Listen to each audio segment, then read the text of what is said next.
Karibu katika Biblia wiki hii, karibu katika mwongozo wa kujifunza maandiko matakatifu katika wiki hii, katika somo linalosema adui aliye ndani. Adui aliye ndani. Adui aliye ndani ya mtu ni hatari sana kuliko adui aliye nje. Adui aliye ndani ya mtu, ndani ya familia, ndani ya ukoo, ndani ya nchi ni hatari kuliko adui aliye mbali. Yesu aliwahi kusema, adui wa mtu ni mtu wa nyumbani mwake mwenyewe. Kuna maana mbili. Maana ya kwanza ni watu walio karibu wanaokuzunguka. Maana ya pili, adui wangu mimi, kile kilicho nyumbani mwangu mwenyewe, kwa maana akilini mwangu, kwenye subconscious mind yangu, ambayo inaratibu matendo yote ambayo nasema involuntary actions, matendo yote ya ambayo inayafanya kwenye maisha yangu yakiongozwa na akili, automatic tunakuwa nafanya. Hilo eneo ambalo kama usipolisafisha linaweza likaleta uadui wenye madhara makubwa nyumbani mwako. Maana hata hivyo maandiko yako wazi, miili yetu ni hekalu la Roho Mtakatifu. Hekalu ni nyumba. Kwa adui wa mtu ni mtu wa nyumbani mwake mwenyewe. Ndio leo au wiki hii tutakuwa tumejikita kumuona huyu adui aliyekuwa ndani ya familia au nchi au taifa la Israeli, ambaye aliwaletea madhara makubwa, na masomo ya msingi takribani 5 ambayo yanakwenda kutubariki sana. Hebu tuombe. Baba, ninakushukuru sana kwa somo zuri la leo. Asante mfalme wa wafalme, Bwana wa mabwana, maana hata leo unakwenda kusema nasi kwa namna isiyo kawaida. Tunakushukuru maana kila kitu kimekuwa, katika jina la Yesu. Amen. Katika kitabu cha Yoshua 7 iko story ambayo inatupa masomo 5 ya msingi. Wana wa Israeli walirudi nyuma kidogo kiroho, wakachukua hatua kwenda kupambana na adui bila kumuuliza Mungu. Lakini mmoja kati ya wana wa Israeli, ambaye ninaweza nikamsoma hapa kitabu cha Yoshua 7 mstari wa 1, anatuletea msingi wa somo la wiki hii. Huyu bwana anaitwa Akan. Maandiko yanasema, lakini wana wa Israeli walifanya dhambi katika kitu kilichowekwa wakfu. Maana Akan mwana wa Karmi, mwana wa Zabdi, mwana wa Zera wa kabila la Yuda, alitoa baadhi ya vitu vilivyoweka wakfu. Hasira ya Bwana ikawa juu ya wana wa Israeli. Tuko siku chache baada ya kuwa Yeriko imevamiwa na kuangushwa. Wana wa Israeli wakateka nyara katika ile Yeriko vitu vya thamani, mavazi mazuri yakawekwa wakfu na dhahabu, na Mungu akasema hivi vitu visiguswe na mtu yeyote. Lakini bwana mmoja, huyu anaitwa Akan, mwana wa Karmi, mwana wa Zabdi, mwana wa Zera wa kabila la Yuda, akaenda akaiba baadhi ya vile vitu, akavificha ndani yake kinyume na maagizo ya Mungu. Mungu akaingilia kati, akawaambia, kwanza sikilizeni, si mmepigwa kule hai, mtapigwa tena, na kila mtakakoenda mimi sitaenda na nyie. Ndipo natuletea somo la wiki hii lenye masomo ya msingi yapatayo 5 ambayo yanakwenda kutubariki sana siku ya leo. Jambo la kwanza la kujifunza. Jambo la kwanza, wiki hii tunatakiwa tujue sababu 2 zilizopelekea taifa la Israeli kipindi hiki cha Akan mwana wa Karmi, mwana wa Zabdi na mwana wa Zera, taifa kutikiswa katika kushindwa vibaya, wakati hawana option ya kurudi jangwani, maana tayari washavuka mto Yordani. Mmoja, walichukua hatua ya kwenda kupigana na nchi inaitwa Ai bila kumuuliza Mungu. Hatua yoyote utakayochukua kwenye maisha bila kuanza kuongea na Mungu, bila kuanza kumuuliza Mungu, hatua hiyo itakupelekea kushindwa vibaya. Mwanzoni unaweza kuona kama una mafanikio hivi, ndoa kama inaenda hivi, biashara kama inaenda hivi, kanisa kama linaenda hivi, ngoja nikwambie, shule, elimu kama inaenda hivi, lakini mwishoni hautakuwa mwisho mzuri. Kwa bahati mbaya kabisa, kosa hili wanalifanya kwa mara ya pili. Wakati wale jamaa wa Gibeon, Yoshua alichukua hatua ya kufanya mapatano nao bila kumuuliza Mungu. Alikuwa amekosea. Wafalme, kitabu cha Wafalme wa Pili 3, mfalme anaitwa Yehoshafati pamoja na mfalme mtoto wa mama huyu alikuwa anaitwa Yezebeli, aliitwa Yoram, na mfalme wa Edom waliwahi kuchukua hatua ya kwenda kuvamia Moabu bila kumuuliza Mungu. Walifika njiani wakakwama. Chochote utakachokifanya kwenye maisha bila kumuuliza Mungu utakwama. Somo la kujifunza, chochote utakachopiga, hatua yoyote utakayoamua kuchukua kwenye maisha kwa jambo lolote, lazima uanze kukumuuliza Mungu. Mungu anasema ni mtawala wa yaliyopita, yaliyopo na yajayo. Yajayo yako Mungu anayajua vizuri kuliko wewe. Ukianza na Mungu kwa habari ya yajayo yako, mambo yako yatakuwa ni super. Somo la kwanza. Sababu ya kwanza ya wana wa Israeli kushindwa vibaya ni kuanza vita na Ai bila kumuuliza Mungu, kwa sababu waliudharau ukubwa wa adui yake. Wapelelezi walisema ni watu wachache tu wanatosha kwenda kupigana nao. Wakapigwa vibaya, kukawa na kilio na mioyo yao ikayeyuka. Usije ukarudia kosa hili walilofanya wana wa Israeli, kuchukua hatua bila kuanza na Mungu. Sababu ya pili iliyopelekea watu hawa wa Mungu wazuri ni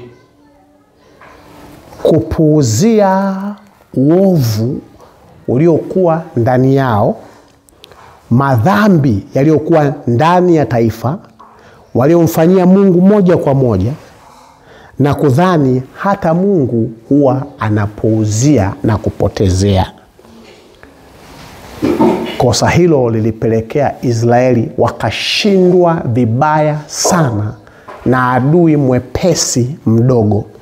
Tulivyosoma kitabu cha Yoshua 7:1, vitu hivi ni vipya, havina muda mrefu, vimetoka kuchukuliwa Yeriko, na Mungu ametoa maelekezo asiguse mtu hata mmoja vitu hivi na kazi navyo. Akan mwana wa Karmi, wa Zabdi, wa Zera alienda akavipora. Ninaamini kulikuwa kuna mfumo wa kuhakiki mali za Mungu, lakini kuna watu hawakufanya wajibu wao. Kiongozi mkubwa Yoshua hakuwa makini na kuangalia vile vilivyowekwa wakfu kwa ajili ya Mungu. Je, viko salama? Mungu akawaacha wakapigwa vibaya sana. Yoshua 7:3 anasema, wakarejea kwa Yoshua wakamwambia wasiende watu wote, ila waende watu kama 2,000-3,000 wakaupige Ai. Usiwataabishe watu wote kwa kuwaendea huko, maana watu hao ni wachache sana. Evaluation au tathmini ya kibinadamu ina uwezo wa kukufanya ukamuona adui wa kawaida kabisa. Changamoto kaziona ni ndogo kwamba unazimudu, lakini mwisho wa siku zikakumudu. Watu hawa bila Mungu wanamwambia Yoshua waende watu wachache, kwa sababu hata hivyo watu hao ni wachache sana. Walipoenda walipigwa na kukimbizwa kwa aibu sana. Jambo la pili, tunazama kidogo, tunamwangalia Akan, mwana wa Zabdi, mwana wa Zera, mwana wa huyu anaitwa Karmi. Dhambi za makusudi zinapofichwa kwa muda mrefu zinaweza zikawa chanzo cha matatizo ya kitaifa, kifamilia na kiukoo.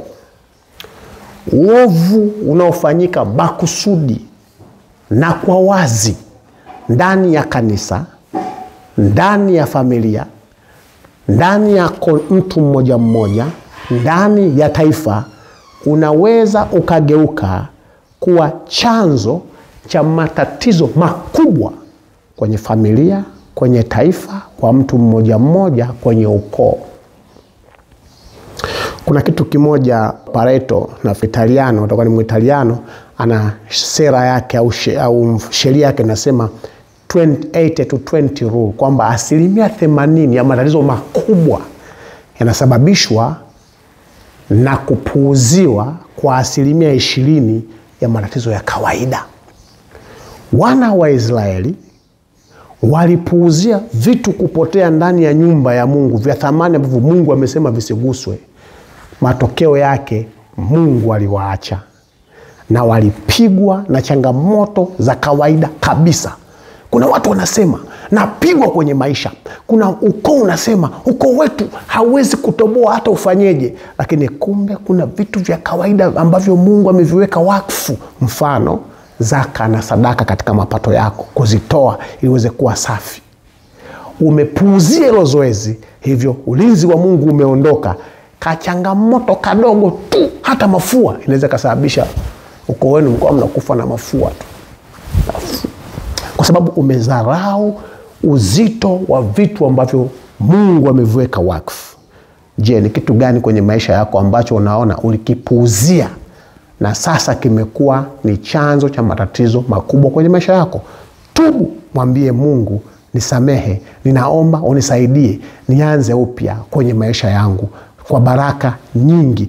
Uzuri wa Mungu wetu ni Mungu wa nafasi ya pili.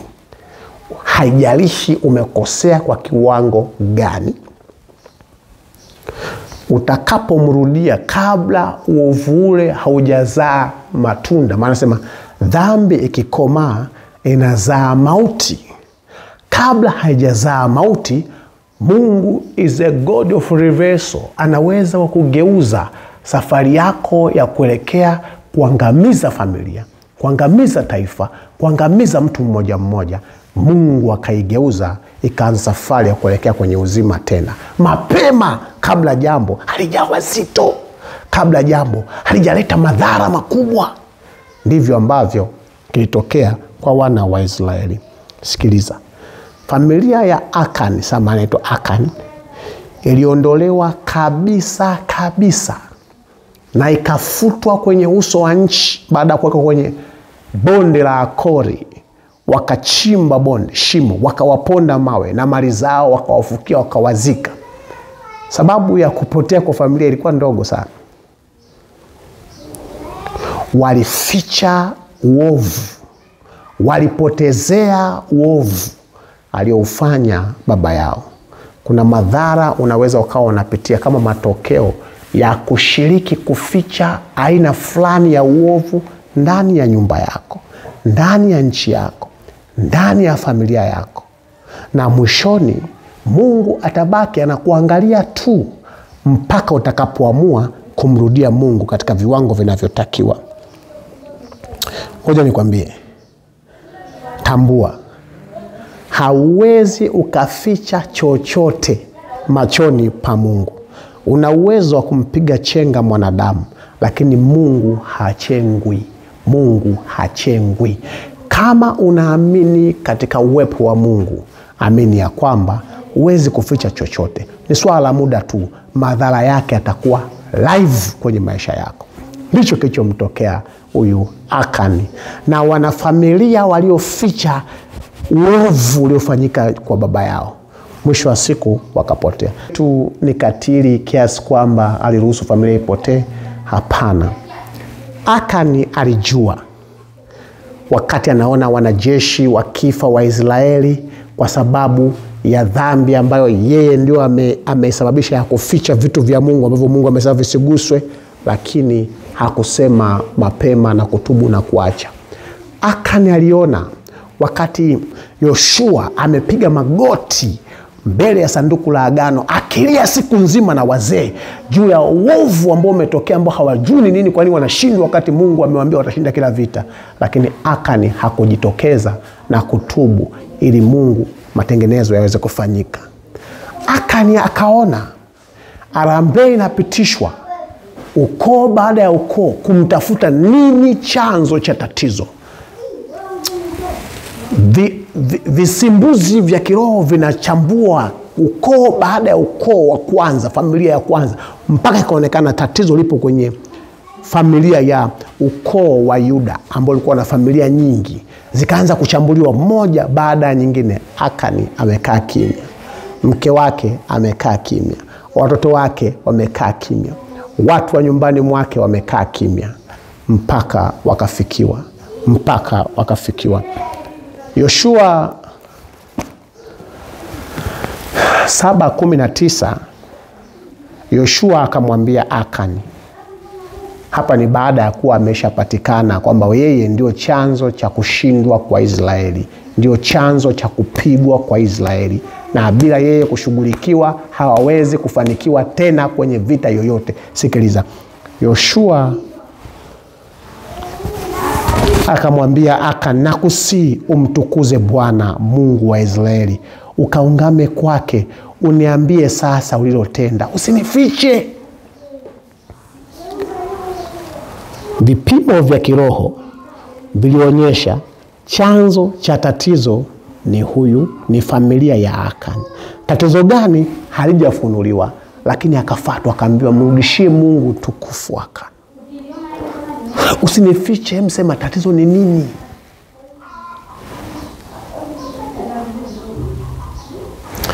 Mstari wa 25, Yoshua akasema, mbona umetufadhaisha hivi?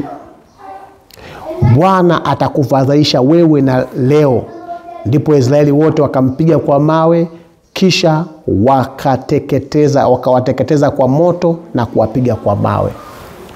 Sasa naomba unielewe, kuna wakati utachelewa kutubu. Kilichotokea kwa Akani, hakutubu wala hakumtukuza Mungu, licha ya kiongozi wake wa kiroho Yoshua kumwambia Akani, mwanangu, maana Yoshua alikuwa na miaka 85 plus. Hawa jamaa wakina Akani hawa miaka yao ni 40 kushuka chini, maana wamezaliwa jangwani. Anaambia mwanangu Akani, mtukuze Mungu basi, kuna jambo gani umefanya? Akani hakutubu, bali Akani alichokifanya yeye ni kama vile tu alikiri kosa kwamba Bwana, ni kweli mimi mliokuwa mnamtafuta hatimaye mmempata. Ngoja nikwambie, delayed obedience is disobedience. Kuchelewa kutii ni kutokutii. Kuna mambo ambayo unayachekea unafikiri ni ya kawaida. Unaweza ukakumbuka kutubu wakati ni muda wa rehema wa kutubu umeisha.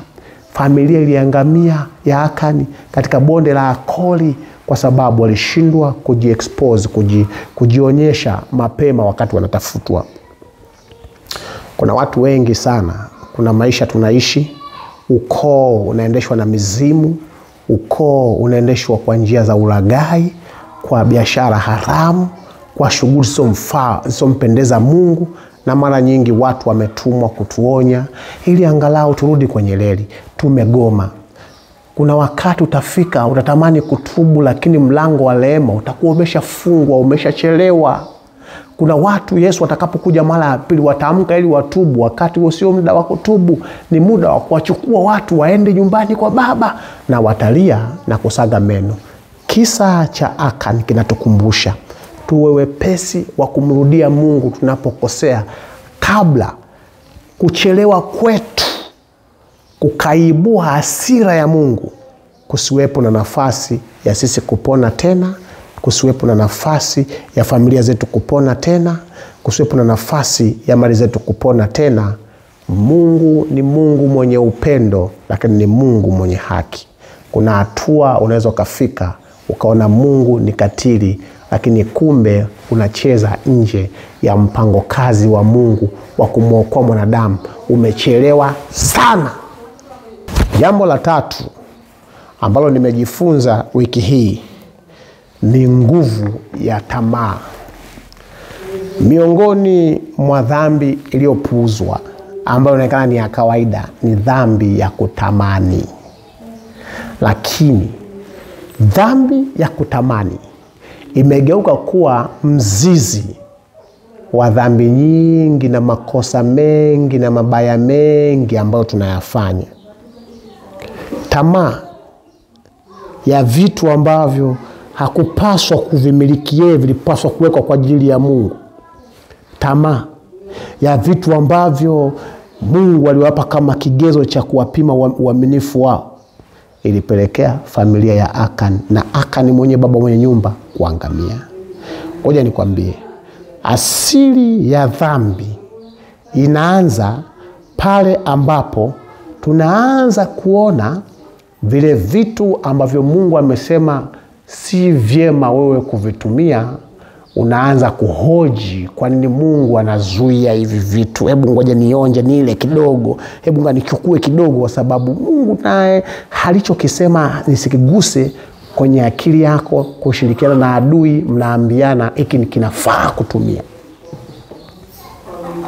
Na hii imekuwa ni mtego kwa watu wengi wa siku za mwisho. Wanakula vitu ambavyo Mungu amesema usile, vitu ambavyo Mungu amesema si vyema kwao wanaona ni vyema. Wanasoma mambo ambayo Mungu amesema si vyema, wao wanasema kwa nini Mungu aseme si vyema. Na mifumo ya ibada imehusisha miziki na mifumo ambayo Mungu amesema haifai, lakini wao wanasema kwa nini aseme haifai, mimi naye naweza nikaweka ya kwangu. Matokeo yake unajikuta kwenye maanguko makubwa kama hawa watu wa zamani. Ngoja nikukumbushe kidogo. Eva aliona tunda, akalitamani, akaona lafaa kwa chakula, wakati Mungu amesema halifai kwa chakula. Nimekupa plenty of vegetables, hizi mboga za majani, fruits, matunda aina mbalimbali, lakini hili usiliguse. Lakini pamoja na utitiri wa baraka za vyakula, Eva aliona ule ambao Mungu amesema haufai kwa chakula unafaa kwa chakula.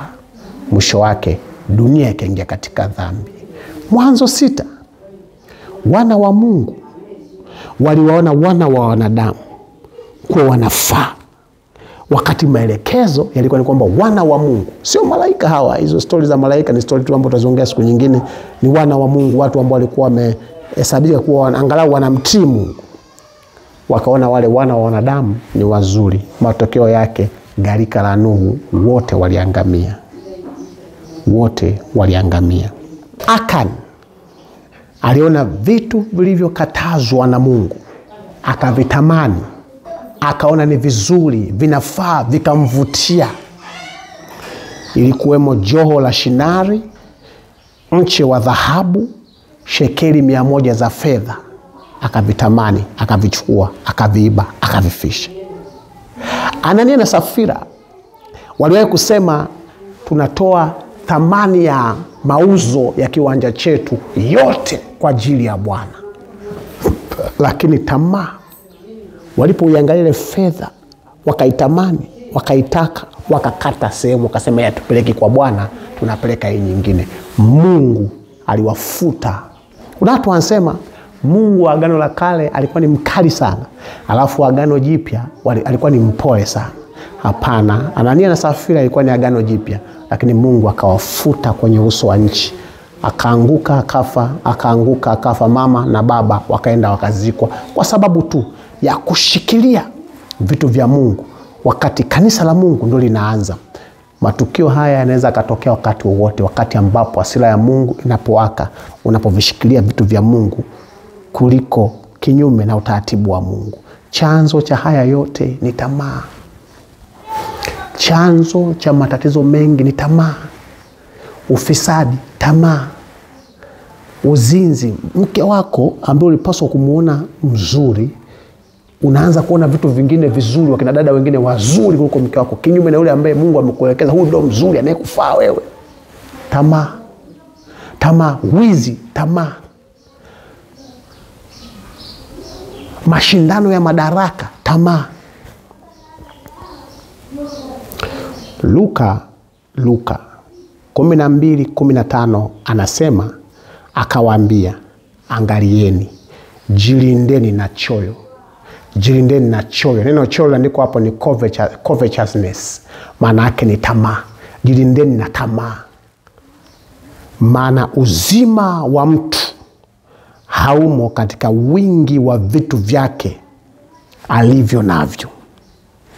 Katika siku za mwisho, moja ya jaribu ambalo litawatesa na linatutesa watu wengi wa siku za mwisho ni tamaa. Kutamani vitu ambavyo Mungu ameviwekea mipaka visiguswe. Kutamani watu ambao Mungu amesema haupaswi kuwatamani. Vyakula ambavyo Mungu amesema usiguse. Ngoja nikwambie, matendo ambayo Mungu amesema usifanye unayatamani na kuyataka. Mifumo ya kidunia ambayo Mungu amesema haikufai kuitamani na kuitaka. Nasimama mbele yako kama mtu aliyesimama katikati ya nyufa za maisha yako, nikikutia moyo na kukuhamasisha na kukukumbusha ya kwamba mrudie Mungu. Mwambie Mungu, naomba uniumbie moyo mpya wenye kutamani yale tu ambayo Mungu umeagiza kuyafanya, na haya mengine yote niache. Jambo la nne, nataka kukupa matumaini. Katika somo hili tunapata matumaini makubwa sana. Mahali ambapo Akani na familia yake waliteketezwa, panaitwa bonde la Akori. Mungu anapageuza kuita lango la matumaini. Mungu wetu ni Mungu wa rivers. Ni Mungu wa kugeuza. Ni Mungu wa kugeuza. Unaweza kuwa unapitia maisha ambayo unaona umefika sehemu umekwama, umeingia kwenye limtego ambalo hakuna pa kutokea. Nina habari njema kwako. Taifa linaweza likapitia kwenye mazingira ambayo wamejiingiza kwenye mtego, tumejitega wezekana, tunashindwa kutoka. Nina habari njema ya kwamba Mungu ni Mungu wa kufanya reverse ya maisha. Ana uwezo wa kugeuza mahali penye kuleta uchungu pakawa ni mahali penye kuleta utamu, mahali penye huzuni pakawa penye furaha. Ndio maana nasema, ikiwa watu wangu walioitwa kwa jina langu watajinyenyekesha na kujishusha na kunitafuta uso, nitawaponya, nitawaokoa, nitawarekebisha. Mungu wetu bado anaokoa wote wanaomkimbilia, familia zinazomkimbilia, mtu mmoja anayemkimbilia, mataifa yanayomkimbilia. Mungu yuwaweza kugeuza kabisa anga hewa la nchi. Mungu yuwaweza kugeuza anga hewa la familia, anga hewa ya taasisi, ikawa ni prosperous area. Nchi ikawa ni eneo likawa ni eneo lenye mafanikio, eneo lenye kuendelea, na Mungu anaweza. Sikiliza sasa hapa vizuri. Bonde la Akori, ninaposema bonde la Akori ni bonde ambalo Akani na familia yake, kwa mujibu wa 7 Yoshua, waliteketezwa. Maana neno Akori ni taabu, liliitwa bonde la taabu. Baadaye Mungu analigeuza jina, analiita lango la matumaini. Lango la matumaini. Mahali ambapo walipata taabu wale watu wa Mungu, lakini mahali ambapo pia Mungu anapageuza kuwa lango la matumaini. Na Israeli, baada ya hii tukio la kusafisha uovu uliokuwa ndani yao, anasema Israeli walipata ushindi mkubwa sana. Hapo ambapo mwanzoni palikuwa ni chanzo cha kushindwa kwao sana katika nchi ambayo iliwashinda kabisa, inaitwa Ai, kanchi kadogo kenye watu wachache.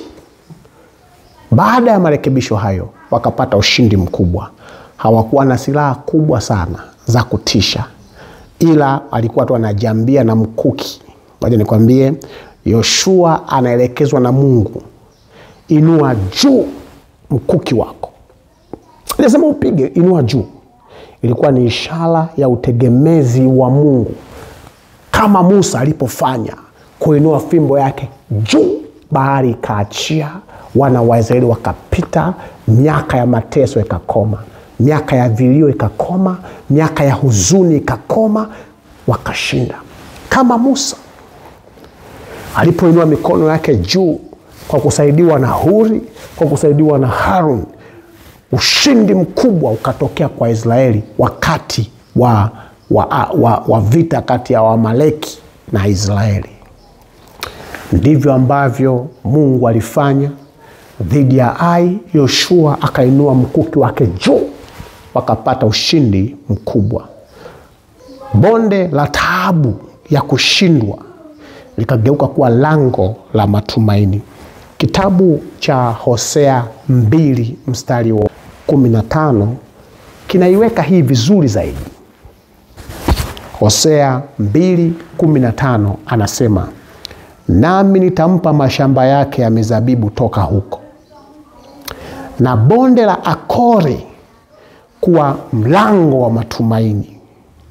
Naye ataniitikia huko kama siku zile za ujana wake, kama siku zile alipopanda toka katika nchi ya Misri.